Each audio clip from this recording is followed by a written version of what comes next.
Okay, well, I think we're live. Everybody. Hey!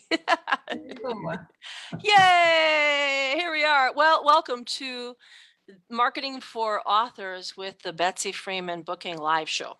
My name is Wendy Hibbard of the Writing Room and SHP Coaching, and I'm filling in for Betsy this week. She might pop in here or there. We'll see. We'll keep our eyes posted. And today we are joined by three very exciting special guests. I've had a little bit of time to chat with them before the show. We have author Deen Farrell, author and pastor Jon Ritner, and author and teacher. I think you call yourself teacher, but there are a lot of hats in there. Leigh Ann Ruggiero. So great to have everybody here. Thank you. Thanks. Here. There's applause back there. I hear it somewhere.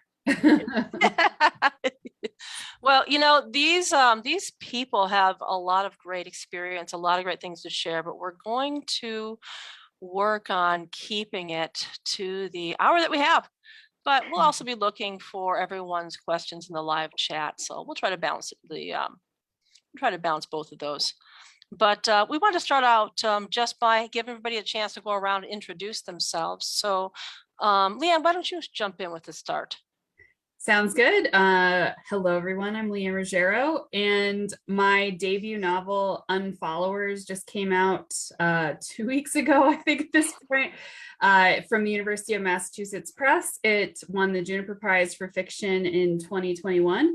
I'm also a professor of literature, writing, and film in Great Falls, Montana, and have been doing that for so many years. Wow. How many years? I think it's 16 at this Wow. Such a baby face you have. That's Oh, amazing. Maybe it comes from doing what you love. Perhaps. Perhaps. That's the hope, isn't it? Well, great to have you here, Leigh Ann. Next, let's go to Deen Farrell. Hi, it's good to be here. I'm Deen Farrell. I have a award-winning series out there right now called Cryptic Spaces. There are 4 books in this series that are out, and the 5th one is hopefully coming about the end of the summer, fall next year. I also have a children's book called Don't Look Under the Stairs that I did with Disney animator Thomas Levitt. And we actually created it in a virtual world and then took snapshots to create the book. But there's also a portion at the end of the book where you can walk into the pages and get certain clues. And if you get all the clues, then you're able to see the lair of the monster at the very end, which is not in the book. So that's kind of fun. But we've won with the Cryptic Spaces series, 5 different national, international awards. We've hit #1 on the Amazon best-selling list twice. That's me. That's exciting. That's exciting. And I think you were also part of an anthology to share hope during the coronavirus project. I was very honored to be asked to participate in that. And it was a very interesting work because it included not only authors, but people from all different walks of life, other artists in film and music, and all talking about just what was it like going through this pandemic. It was a fascinating experience. Yeah, absolutely. Absolutely. Well, it's great to have you here today, Deen. Thank you so much for sharing. And that leads us to Jon, Mr. Jon Ritner. Yeah, thanks so much, Wendy. It's a joy to be here. I live here in Los Angeles with my wife and 2 kids. And for the past 20 years, I've served as a professional pastor of churches ranging in size from 3,000 to basically 30 to 40. Initially started out in Williamsburg, Virginia for 10 years, and then was in Brussels, Belgium for 3 years, and have now been out here pastoring a church in Hollywood. And in 2020, my first book came out. It was called Positively Irritating, with the subtitle of Embracing a Post-Christian World to Form a More Faithful and Innovative Church. And so it's really a book about organizational change and how do we embrace the irritants of life that come across our desks every day, our lives, our paths, and learn to embrace them and innovate and adapt around them. And really was incredibly timely that our release was planned for the fall and ended up being in the middle of COVID. And so we did kind of a last minute rewrite to kind of include some of the irritation of the COVID realities that churches and organizations were feeling as well, and how to embrace those rather than, try to avoid them and resist them, so to speak. So writing was a great joy, and already thinking about maybe what a next project might look like. No, that sounds great. Yeah, it's true. There was a lot of opportunity that came in a very dark and difficult time. If you really pressed in, I'm glad to hear that you were able to help people press into that. That's super. So we've got a lot of great ground to cover today and a short time to do it. Boy, I would love each of the three of you to keep talking on what you already started, but we're going to jump in with a very simple question. What is your advice to beginning writers who may feel overwhelmed by marketing and promoting their work? Who wants to start off? I'll jump in. Great. Because I am probably the biggest non-expert here on marketing. But I can tell you all the things not to do. But I think the biggest thing to do is to recognize that your biggest asset in selling the book is you. And when it comes down to it, you can pay tons of money. And I have seen, I've been to the LA Book Fair and seen people throw tens of thousands, hundreds of thousands of dollars into premieres of books and things like that. I've seen them spend a lot of money online, but it comes down to the fact of you are your own best marketer. And as you talk to people, as you're interviewed by people, as you have a chance to be on panels or on web things, or whatever you have a chance, you just have to realize that the reason that you wrote the story and why it's important to you has to communicate out to the people you're talking to. And that I think is key in all of the success I've had in marketing, has been the ability just to be passionate about the story that has consumed a portion of your life or stories. Yeah, that's a great answer. That's a great answer. Sharing that passion. Deen, I'll build off of that, because honestly, my journey into writing came from sharing at conferences and different events, workshops about my own story, and having a sweet older woman come up to you one day after I shared, and she said to me, "I'd read your book."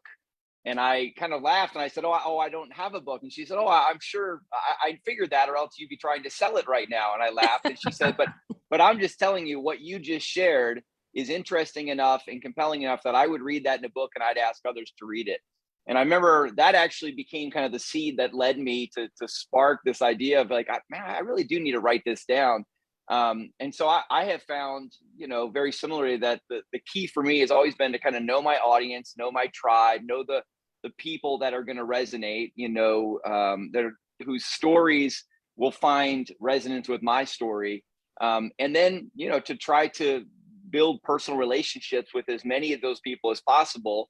And recognizing that, there's so much of a bigger payoff through a personal relationship than through any sort of mass, media kind of stuff. And so the other thing I've often tried to think of is, how can I give away my time as a gift to somebody in order to kind of leverage that gift to ultimately put my product in people's hands, And so how can I give my book away to a leader and say, "Hey, if this resonates with you, I'd love to jump on a call with your leadership team or with your organization and walk through the concepts with them," And so, for what costs you maybe $2 at wholesale, one of your own books, to put it in someone's hand and form a relationship, I have found, has ultimately turned into people on the back end buying, books in bulk, or all of a sudden wanting to take a whole team through it, just because you actually, gave that free gift away initially.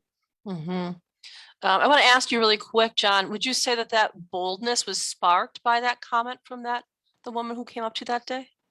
Yeah, I think Malcolm Gladwell says in the forward of one of his books, I think it's the anthology book that called What the Dog Saw or something like that. But he basically says, every author sits down and stares at a screen and says, no one cares about this story. And he said that's the demon that you're always trying to slay, the dragon you're trying to slay as an author, is to convince yourself that someone's going to care about this story. And so in that moment, when I had another woman come up and say, I care about your story has value, and it actually just is making my life better, I think that really did. That sparked it of like, oh yeah, maybe this would resonate with others as well. And maybe I should actually, discipline myself enough to put it down. And again, the beauty then, the reason we write, I think, is for that personal connection of someone who's read your book and looks you in the eye and says, man, this really meant something. This added value to my life. That's when the investment really pays off. Yeah. I don't know if you want to jump on that too, Leigh Ann. Jon's kind of leading us into another one of our questions. Well, I'll just say really quickly, I think that especially if you're a beginner and you're feeling overwhelmed, I think the best thing to remember is just that there's no right way to do it. There's just your way to do it. I think that there's a million ways to market.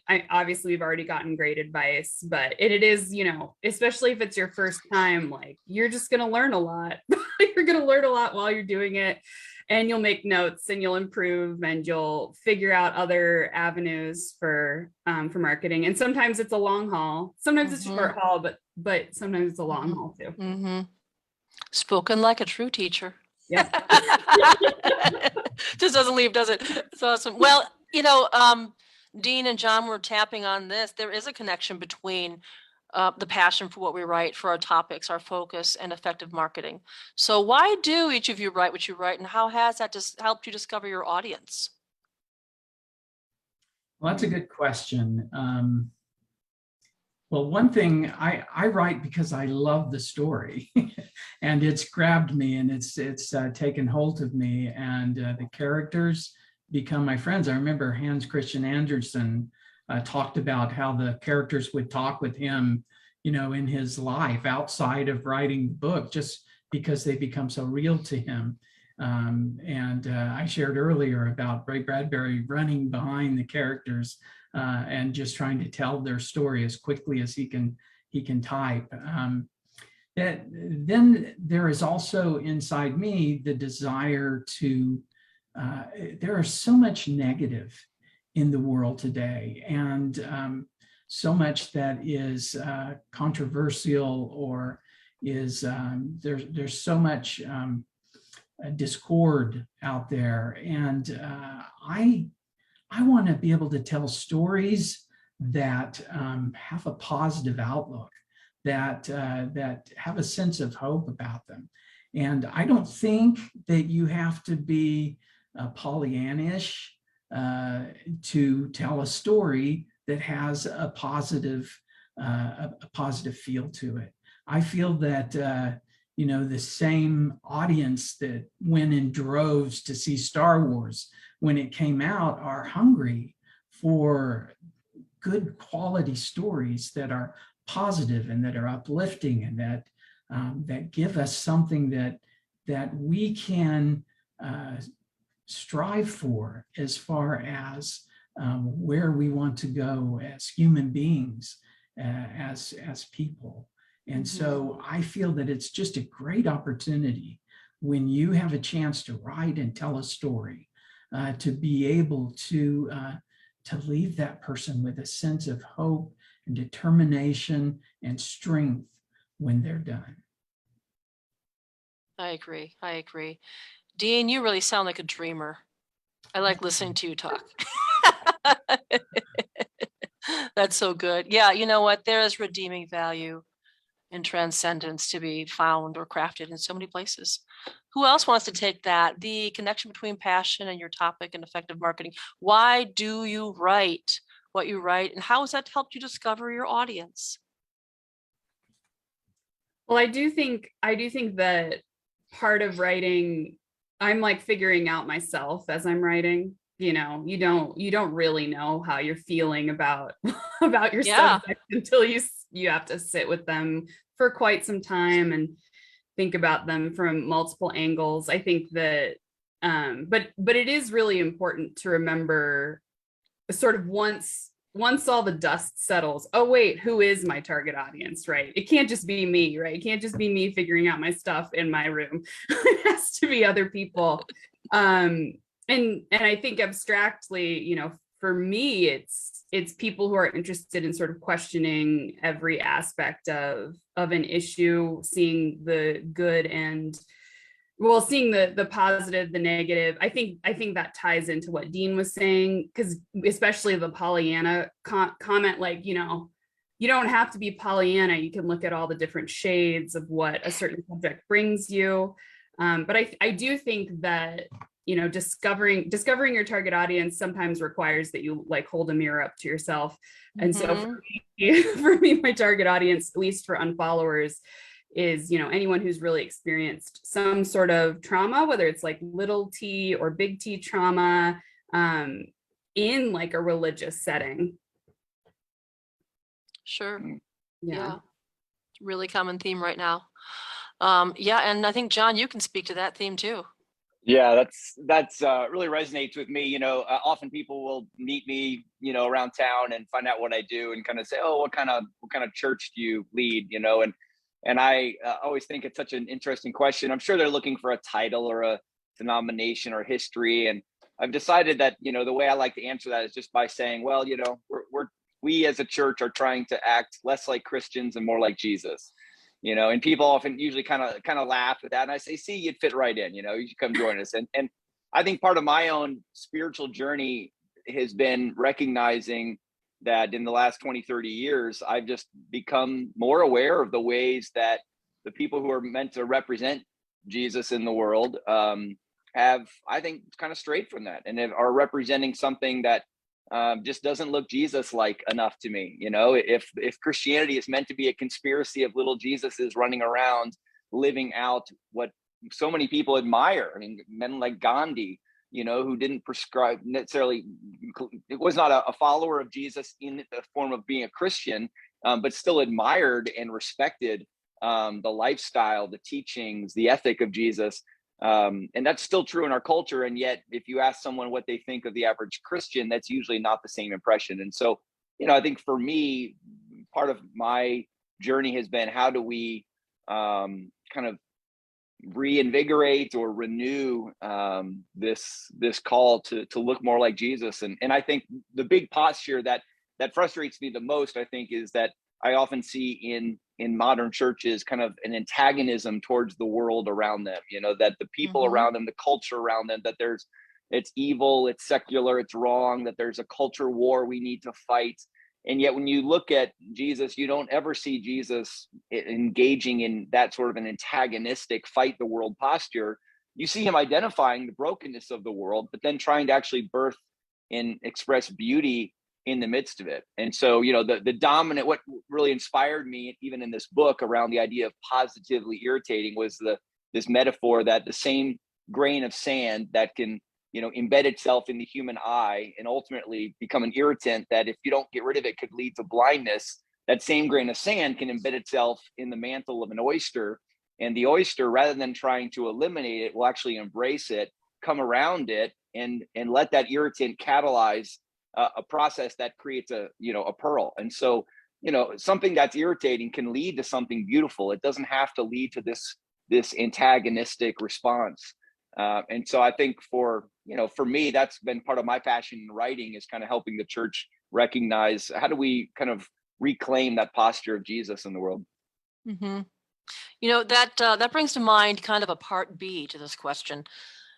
When it comes to thinking about our audience as an author, sometimes initially we're casting too small a net. And as you're talking, Jon, I'm listening to you talk about people that people wouldn't necessarily consider to be what they would target if they want to grow their church. But you're interested in impacting who you can impact. So have you had to be very specific about how you work to target a greater audience, how you honed your marketing to approach that goal? Not necessarily. What I will say is I'm always encouraged by people who resonate or who find their way into reading my book, who were not on my mind when I was writing, so to speak. Yeah, You know, right. I mean, almost the way maybe a young adult writer all of a sudden gets told by a grown adult, like, oh, I loved your series. And you're like, oh, that's not okay. I didn't write it for you, but that's beautiful, you know? And so I've had many friends with, you know, no declared spiritual interest, who just found out that through the friendship with me that I wrote something and chose to want to read it because of their relationship with me. They wanted to know what is it that I created, and then have reflected back on me how much they enjoyed it, you know, and some of the concepts in it that resonate with them, and had a lot of application in their organizations or professional life, even though they're in a, you know, very different setting. That's been kind of a fun, unexpected gift of the writing process for me. Yeah, that's what I would think. So when you did discover that, were there things that you did intentionally to broaden your reach and to maybe make yourself more easily found by those kinds of people? The one thing that that I recognize is that readers read. This is what, right? And so if you like reading, you are usually open to a wide variety of books. You know, I mean, I myself read about 100 books a year, and I'm always listening to what a recommendation. And so one of the things that I did, there's a, you know, we're familiar with kind of Goodreads, but there's another kind of online tribe like that called Library Thing that, you know, probably didn't catch on as much as Goodreads, but I've been using it to track my library for years, just scanning the barcodes of my books and rating books and things like that. And every month they do a kind of a giveaway. And so I've won many free books in the past. And so as an author, I made sure I went on and offered to give away a bunch of my books to anyone who might simply click interested. And I've discovered a lot of books and authors through that website in the past. And I remember thinking, I have no idea who's going to click I'm interested in this book. And I have no idea who's going to actually receive these books, you know? But eventually they just give you a list of people and they say, hey, here's who to ship your books out to. And I just remember being like, well, this is kind of a fun game, you know, let's see who gets this. And you know, and every now and then I've seen some reviews on that website from people who got it and read it. And that was fun. But yeah, that's librarything.com. I'll have to check it out. That's exactly what I was thinking. Fun game. That sounds like a fun game. I love that. Wow. Leigh Ann, Deen, what are your thoughts on that? I think for me, I have to, I kind of have this concept that everybody would love my book if they had a chance to read it. But so I have to kind of narrow down. And I've kind of found that there's certain things, like one, I appeal to high Lexile readers because just because of the way I write. So that's something that's been good to know. I appeal to almost as many adults, even though I'm considered a young adult writer. I think at least half, if not more, of the email and letters and reviews that I get are from adults.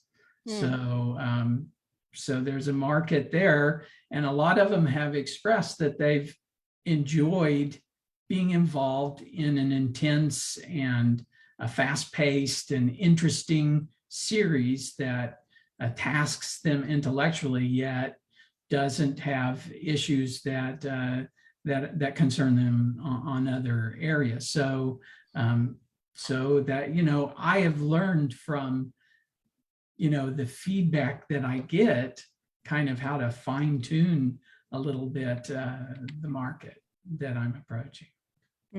Yeah, that's good. I love that answer, though. I just want to take a moment just to appreciate that. I just expect that everybody would love what I write. We need to bottle that. That's amazing. The optimist. I love that. Oh, that's so good. What about you, Leigh Ann? I mean, I think that I think I relate to both answers. I don't relate to the optimism of Deen. I really should cultivate that in my life more. but no, I was more, I think more to what Jon was saying. I was surprised who was interested in the book. I was surprised. You know, it's sort of interesting because with fiction, it is supposed to sort of be like general public, or like my book, literary fiction, is, you know, anyone can read it who wants to read it and maybe wants to, likes angst a little bit, or wants to struggle through some things. But I think being surprised at how many people were like, I liked this. Like, just realizing like, oh, I have no idea. You can set your intention, but you really don't know who's going to pick that book up. And that's, I mean, that's a different kind of game, I suppose, that's fun to play, where you just sort of are surprised by who is interested outside of your target demographic. Yeah, absolutely. I don't know that anybody remembers that classic Sally Fields Oscar moment anymore. They like me. They really like me. That's it. Remember Sally Field? Okay, it's a start. You like me? I can't remember which pronoun was used, but yeah. Oh my gosh. Yeah. I don't either. But it's a feeling overall. Well, those are great answers. And, finding our audience is really key as a writer. And it's one of the most difficult things for a beginning writer to learn. But now that you have had some success, each of you, and gotten more comfortable with your marketing, and as your books, as authors have evolved, what would you say you've learned the most from about earlier mistakes? Which mistakes have you learned the most from? I'm so brand new. I don't know what mistakes I've made yet. Well, I can remember being in a conversation with Ray Bradbury where he said whenever he decided that he was going to do something in theater, that his wife would just go around and open all the windows and say, okay, start shoveling the money out. And I think that's one thing that I learned, that you can spend a lot of money on marketing and have it do not a whole lot for you. So you have to really step back and see, what cadence you're wanting to market on and what's the focus of what you're wanting to do with your marketing efforts, or you're just going to end up spending a lot of money. And there's talking about people who want to tell you how to spend your money and how they're going to make you a bestseller and how they're going to take and show you this secret that nobody knows. And of course, they've blown this out to 10 million people on the internet, so nobody knows this secret. But there's just lines and lines of those types of people, and they'll all be telling you they're gonna make you the next J.K. Rowling, and you have to just really step back and look at what they've done and weigh what you want to do and be careful with your marketing dollars, because I found in my success that consistency was a lot more important than the dollar amount overall. Now there are some caveats to that, because I did have a guy that I hired and he cost a lot of money, but he knew his stuff and was able to put my book out there on some specific time frames. And that's why I have the designation of an Amazon bestsellers, because he knew what he was doing. He put it out there. Now, the interesting thing to me is that almost all of those books and almost all the books that I sell now are digital copies. And you don't make a lot of money on selling a digital copy of your book. I mean, it's cents.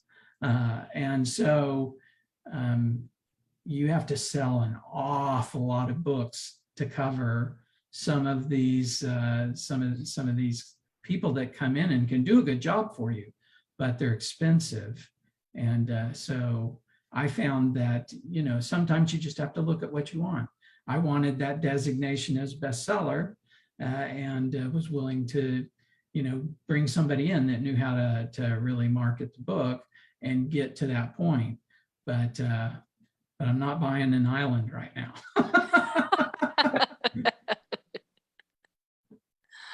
Wow. Yeah, that's a really good point. But when you said consistency, what do you mean? What does consistency mean in your marketing plan?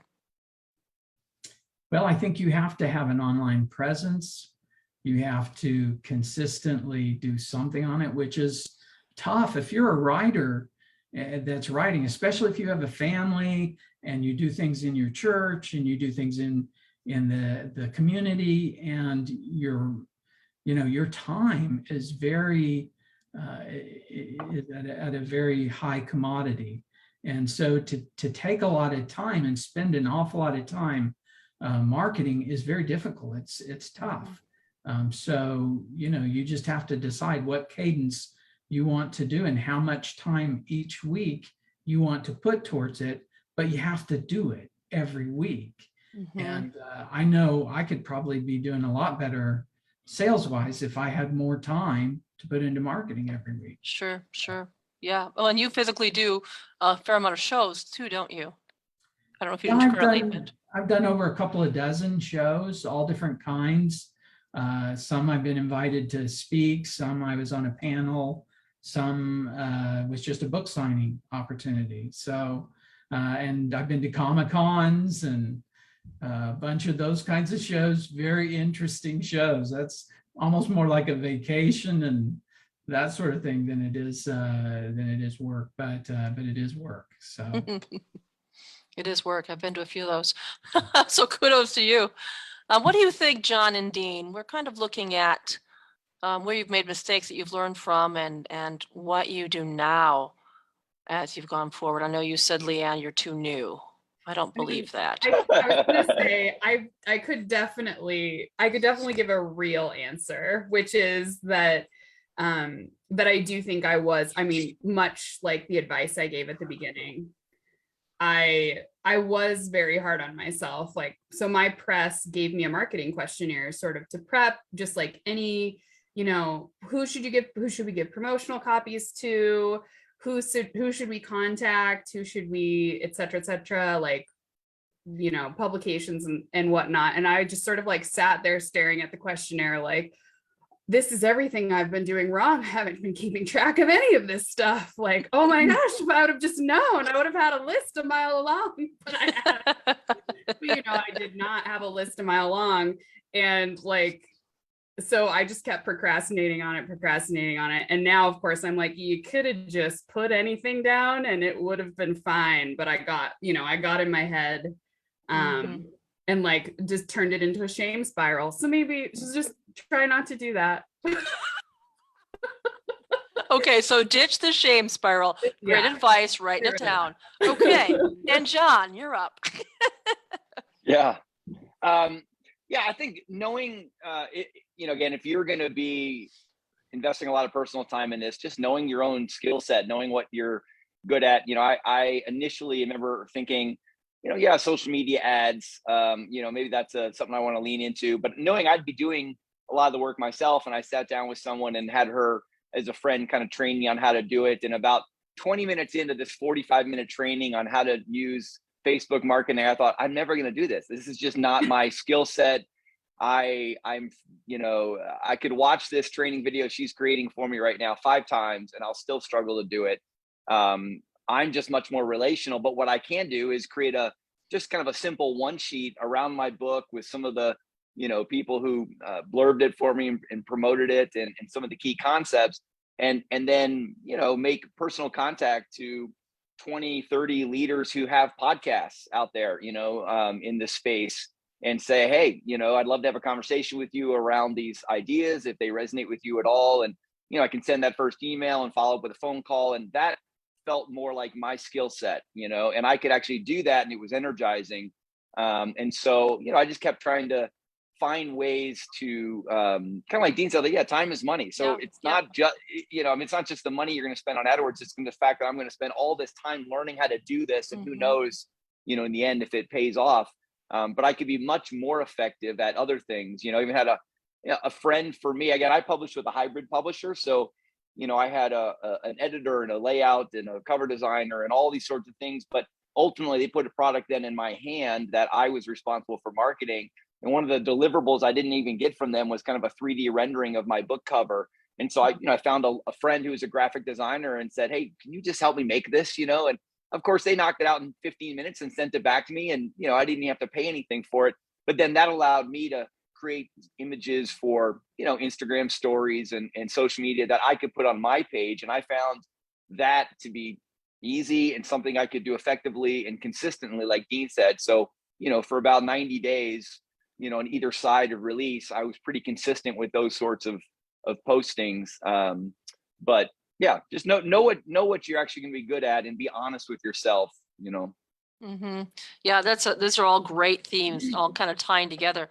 And I really like that you made a point of saying that it was something you could do and it was energizing. Because we don't want to kill our passion in the process of Yeah. trying to create and serve our marketing plans. And each of you have learned how to do that. So that's wonderful. Really, really good. So, well, what would you say has been a surprising success in the marketing and promotional work that you've done, or that's just kind of popped along as you've been working with your books? Well, you brought up that I've gone to a lot of live shows and things Yeah. like that. That has been very effective for me. My wife has told me, hey, when you talk to people, they buy your book. So get in front of more people. Yeah. But I also have had a really neat experience in that, and it was a market that I didn't really even think about, but somebody who read my book and liked the book also teaches ESL, has a company that does teaching ESL to underprivileged and struggling students. And she said, gosh, we would love to use your books in our teaching. And so she picked up 2 of my books, and we've sold a ton of books through that channel of just kids that are learning English.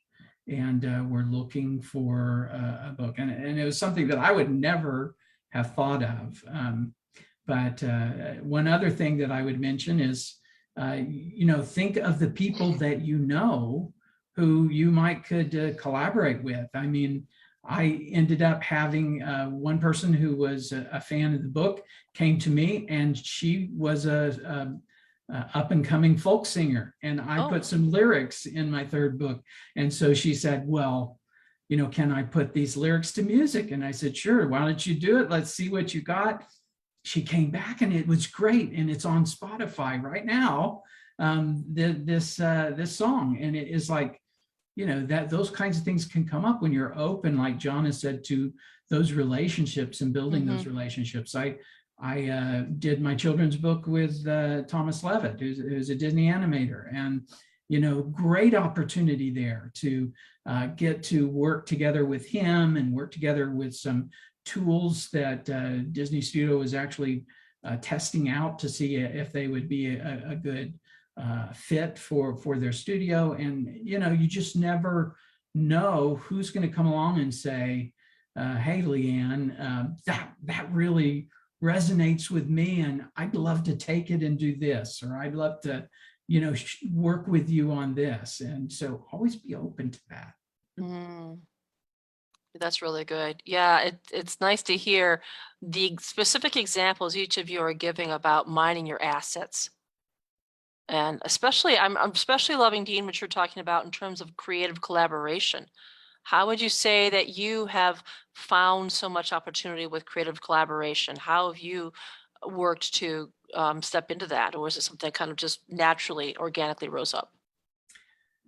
Well, a good bit of it has come to me from people who've read my books and liked them, and then just responded back to me.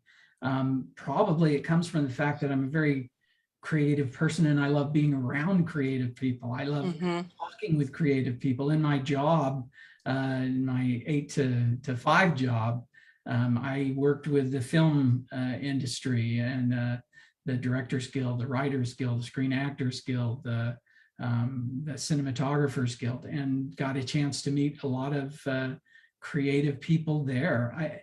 There are creative people in many areas which we wouldn't expect to see, creative people. And you'll get to talking with somebody at a restaurant, and they'll say, hey, yeah, I play guitar and I have this song that, and you just start talking to them about, wow, that's so fantastic. And what are you doing? And then they want to know what you're doing. And then before you know it, you have a collaboration.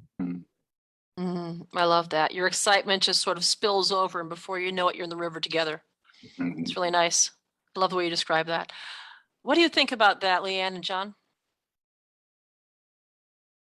One of the things that I kind of stumbled upon, I think when I initially, as I was distributing books to some of my local community who were buying directly from me, I put a kind of a card in there and encouraged them to, write a review on Amazon or post something and tag me in it. And what people ended up kind of doing initially was almost taking a picture of the book in the setting where they were reading it. And I got a couple of those, and I would retweet them or repost them, and I put in like hashtag books in the wild or something like that. And it kind of caught on, and people kept sending me, where they were reading it, whether it was at the beach or, in front of the Christmas tree or on an airplane or, and then it was almost like, people staging pictures with a cigar and a nice, whiskey and a book. And I'm like, oh man, you got better conversations right now with your cigar and a whiskey than to be reading my book, but my publisher ended up going, oh, I love that idea. And they kind of encourage now other authors in our tribe to do that same sort of thing. Because again, like you said, you're leveraging assets. So it's so much of it is relational credibility.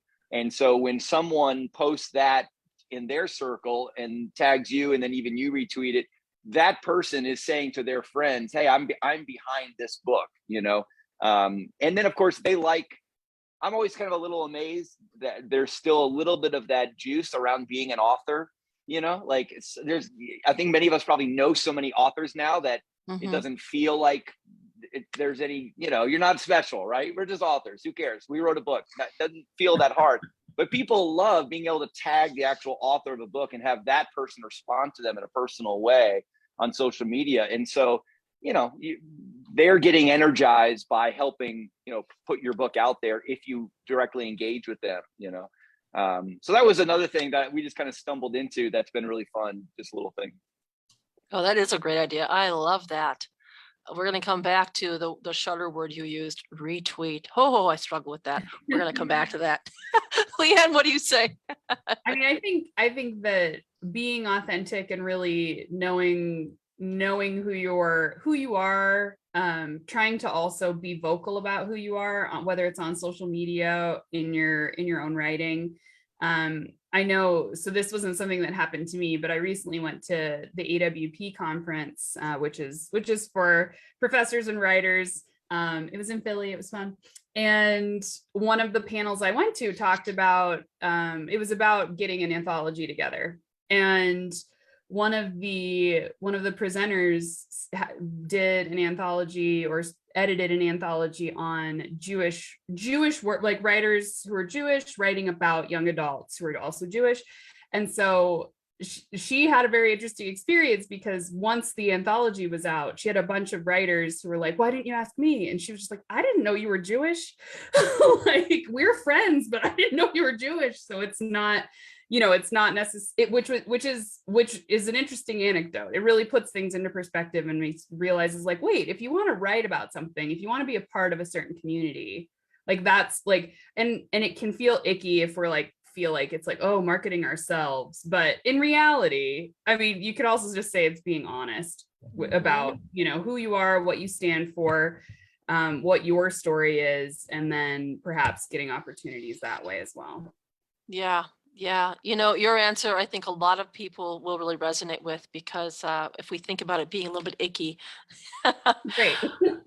It is so nice. It's refreshing to listen to the contrast in each of your three voices, because getting over that is so important. And if we think about it in terms of sharing rather than, oh boy. So, which formats would you say, social media platforms, would you say you find it most comfortable to use to communicate without feeling awkward? What's most effective with your audience? And you're right here, Leigh Ann, so we're going to go with you first. I mean, I spent some time on Twitter. I did my time on Twitter, and now I'm like on the Instagram. But I also was sort of like what Deen was saying. I've realized within the past 2 weeks or so, this recently, that, hey, you can curate your experience on social media, and you can make it into a practice or a discipline. And that, and you can unfollow people, you can, there's things you can do that can sort of curate your space. So I know I'm going to be, I still have my Twitter account, just am very rarely posting, but it is, it is a great place, obviously, specifically with writers. It is a great place to connect. But yeah, like I feel safe, like Instagram is my safe space. I get that. That makes sense. Well, we already know that Jon uses Twitter, and I'm happy for you, Jon. I'm very excited. I'll be stalking your profile later to get some tips. Where do you find you have the most success with your audience connecting socially? Instagram, Facebook, I think. Part of it, I think, is some of the leaders that I recognized would resonate are leaders who are probably in their 40s and 50s, who are in existing churches that are struggling in decline and looking for information on how to pivot and how to kind of stave off what they might think of as extinction almost, and so that generation were the early adopters on Facebook and kind of have stayed with it. I like the visual nature of Instagram, especially as an author, because the ability to put in diagrams from my book, or that, like you said, the cover idea that I mentioned earlier, things like that. But I like Twitter for the engagement I have with other authors, but I actually probably have not had as much success engaging with my audience through Twitter. Okay. Yeah, I probably receive the most from Twitter, in a good way, not in a bad way, but almost as more of a way to stay connected to people that I respect and follow. Okay, that takes a little pressure off. Oh yeah. Deen, what about you? Well, I have not really done much with Instagram, and I know I need to, but I have not broached that one yet. Have a pretty good group on Facebook. Also have a Facebook group called Observations Inc., where I post little quizzes and things like that, give awards away and stuff. But my biggest social media avenue is LinkedIn, and probably because of my experience in the industries and the business side of things, I have a strong following on LinkedIn. So that's really, I do Twitter as well. One thing I think we need to bring up, because it's kind of like the elephant in the room for anybody that's doing social media, is what do you post? If you're posting every day or twice a week, what do you post? I looked up some of my favorite authors and looked, and the one author was posting things like, yeah, my cat's not feeling well today. And I'm like, who's going to care about that? What does this have to do with your books? So that's always been a challenge and struggle. I love what Jon said about, having people send in those pictures of different places. That's one of the reasons why I go to events and justify the cost of Comic-Cons and things like that, because I can get a lot of pictures from that. And they're great posts to put out. One time, I have to tell you this story. I was at a Comic-Con and I had these two Klingons come up to the table, okay? And they were just great Klingons. They looked just like the Klingons, and they were buying my books. And I said, hey, I want to get a picture of you buying my book. And they said, well, what do you want a picture of? And I said, I don't know, do what a Klingon would do with my book. And the guy started eating it. He's sitting there eating the book, and I got a picture that was just great. It was fantastic. Wow. Yeah, that's a great story. They were good Klingons. I could tell you many. I bet. Well, you're in the right line of work. That's for certain. Yeah. What do you write? That's a great question. Do you really work to generate a calendar, a content calendar, and to mix up your material, or do you kind of know what your audience really responds to and you're in that pocket and that's what you post? How do you do it? Well, I am writing a series and I have all these other stories that have come and they've said, hey, I'm here. When are you going to get to me?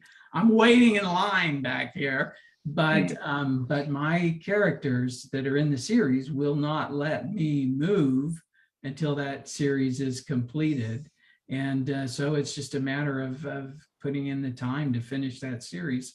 And people come to me and they say, oh, you're an author. I have this great idea. And I tell them, listen, I have so many ideas that I could have 15 lifetimes and still be writing. But, that's just where we are. Yeah. Yeah. Yeah, it can be painful sometimes, but it's a lot that you can tease. It's a matter of what you think you'll be able to actually finish. Have you found yourself, just a little quick side question, have you found yourself over promising on occasion, and how did you recover from that?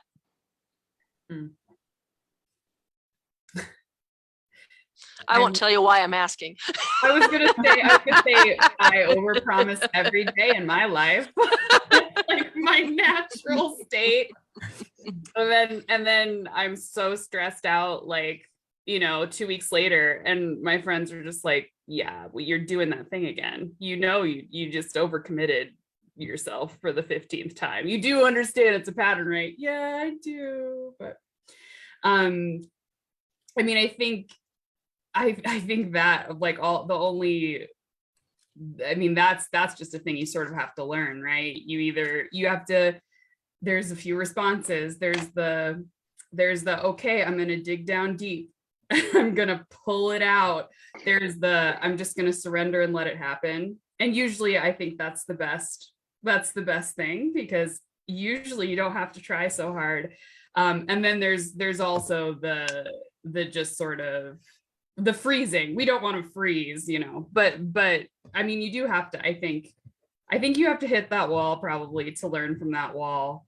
But it is, no, it's a thing. It's definitely a thing. It's not a question that was on our list, but it was hard for me not to ask. So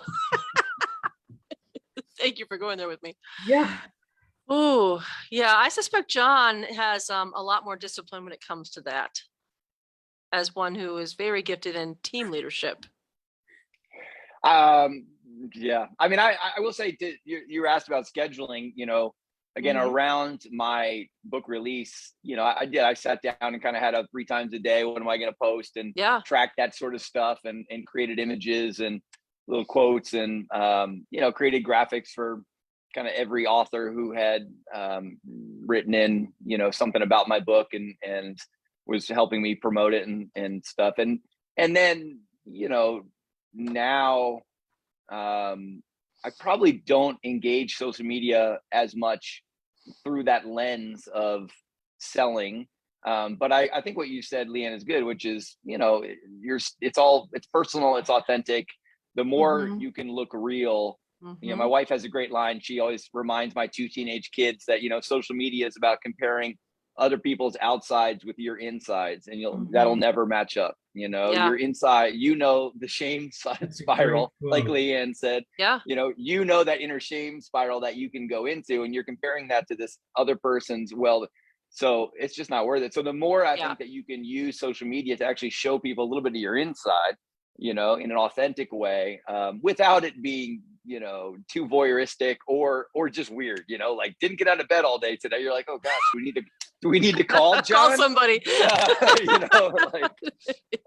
But and I think that's the balance people are trying to find with, my cat my cat had to go to the vet today. It's like, we all have mundane days.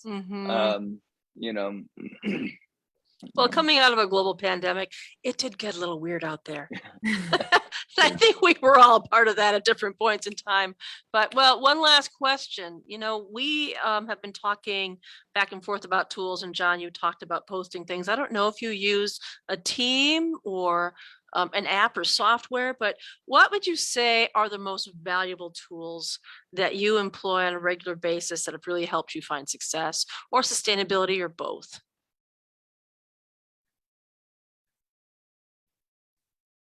Well, this is probably not what you would think of as a tool, but I think that it is critical if you are an author and you're on this journey that you have a support system behind you. And for me, a lot of it is in my family. I mean, my kids have been willing to listen to dad's stories and make comments and get involved in the marketing and tell me when, hey, that's really, you stay away from that picture, things like that. And you need that support group. You need and my wife, I mean, couldn't do any of it without her strong support and help, especially on the business end, because you just don't have the time, you don't have the perspective, and you need that support group behind you. So I would say for me, that's the number one thing. That's a great answer, actually. Really good. Really good. Deen took the, I mean, like that, I agree. That was exactly my response to that question was I would, calling them tools Sorry, friends and family. We love you. I mean, in some ways it's like, it is, because I think I just outed myself as an overcommitter, right? Like, so I need to ask for help at a certain point. And I think that the more I ask for help, the more just how I'm so surprised at how many people want to help, and it's not because of anything other than that they care for me and they like to help and support people they care for, which is a wonderful revelation to have every time you ask for help. So. And they believe in you. They believe in you and what you're doing. Yeah.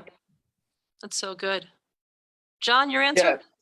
Yeah, I think the thing that's been most meaningful to me, again, because I do a lot of live speaking at conferences and other churches or with organizations. In many of those settings, part of the kind of group that I am with, there are a couple people who are just like fantastic hype men, like men and women, honestly, who really believe in kind of the message and have been on this journey with me.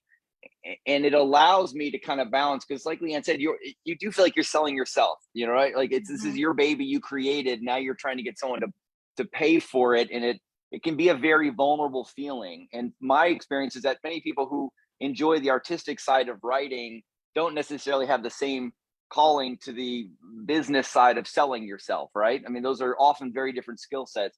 And so to have people around you who can almost a little more unabashedly just say, man, this is a fantastic book. You need to read this. You need to get this for your team. You need your team to go through it. Jon won't say this, but I'll say this. That has been such a gift to me, for me to just be able to give a talk and step back and not even mention, hey, I wrote a book, so to speak, and then have someone come up and do that. And so I think there are settings where, maybe that's a family member, a friend, but being able to constantly say thank you to those people who do that and let them know that anytime they do that, that really adds value. It means a lot, and that kind of stuff happens on social media too, where someone jumps on and goes, oh my gosh, read this book. I'll always try to send that person a direct message, say, hey, that meant so much. Thank you for doing that. It encourages them even to think, how could I do that again? Yeah, I think a lot of marketing strategists would call that a launch team. What you're describing is much more organic. Yes. And there's a lot there, we haven't really talked about that, but, I didn't use that term formally, but absolutely, kind of, went through that strategy and had people who got early additions and could support that and stuff. And I know there's a lot of energy on that. And that's also one of the ways, that I'm sure, Deen's aware kind of with the Amazon thing, that you can really target your specific purchases at specific times and, and make big splashes with that launch team and letting them know how much you appreciate that. Yeah. Yeah, so there's the audience, the readership, and others. They might be people that you're affiliated with, that are part of that launch team. But again, friends, family, people who are really motivated, who really believe in you, who are really going to push. These are great answers, everybody. I think everyone's really been blessed by what you've shared here today. Really, really. So I'd like, as we get ready to close, I would love everyone to go around again and just share with us where you can be found. And I think Betsy has gone ahead and put the links in the chat. Yes, indeed, she has. So if you would each just go around, John, why don't you start us off? Yeah. I mean, you can buy directly from me at jonritner.com, which is JONRITNER.com. That's always the most effective and financially rewarding way for an author, I would think, is to buy from them directly. And then, of course, any online retailer and any in-person retailer can order a book and bring it in stock for you within a week too. So thanks for asking. Sounds great. Positively Irritating is the name of the book. Looking forward to it. Great. Thank you, John. Okay, Deen. All of my books, the 4 from the Cryptic Spaces series, the children's book, the Silver Linings, they're all available on Amazon. And I have a page on Amazon. You can look at my website at www.deenferrell.com. And it's Deen with 2 E's. My mom didn't care for Dean Martin, so I got 2 E's. So that's how that happened. But, oh, that's funny. and if anybody wants to listen to that song, it's Leah Finkelstein is the artist, and the song is Just Another Lonely Kid Like Me. It's on iTunes or Spotify. Nice. That sounds great. Oh, look forward to that. Thank you, Deen. And you, Leigh Ann. Yeah, so my website is my name with no spaces. I'm not going to spell it. It's going to take forever if we spell it out. And then, I'm on Instagram and Twitter at Lars Writes, LARS Writes. Unfollowers is available either from the University of Massachusetts Press website or on Amazon or Barnes & Noble. And of course, like John said, any local bookstore can order it for you and have it on the shelves, or just order a single copy. That is sounding great. I'm looking forward to getting that one too. Well, this has been a great show, everybody. Really glad to be able to sit in for Betsy. I learned a lot and really enjoyed getting to meet all of you. And I know I'm not sure what next week's show is going to be, but I'm sure it's going to be another great edition of the Betsy Freeman Booking Live show at the same time. So thanks so much, everybody. Have a great weekend. Thanks for coming. Thanks, Take guys. care. Thanks, Bye. Wendy. Bye. Bye.